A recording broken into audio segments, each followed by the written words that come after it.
عاشق القصيدة.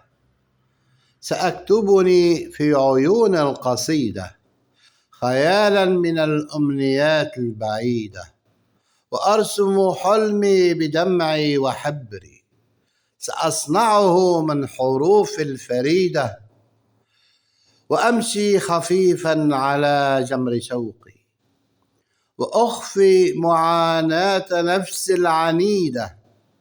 إذا ضاق صدري من الصمت أبكي، وأذكر أن النجاح عقيدة، لأنقذ نفسي من التيه يوما، لتولد مني حياة جديدة.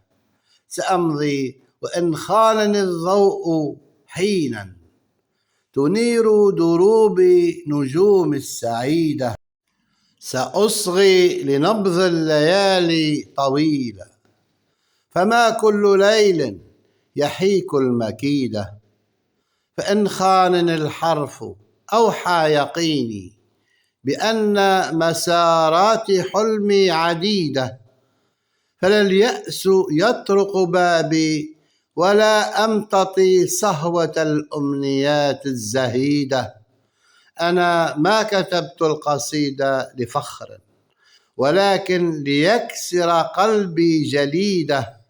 رسمت الحياة كما شاء شعري، دماء تغذي عروق الجريدة. فإن مت يوما فقولوا لقد مات من كان يحيي طقوس القصيدة. فقولوا لقد مات من كان يحيي طقوس القصيدة. الشاعر التونسي الحبيب مبروك الزيتاري، تحياتي لكم، شكرا.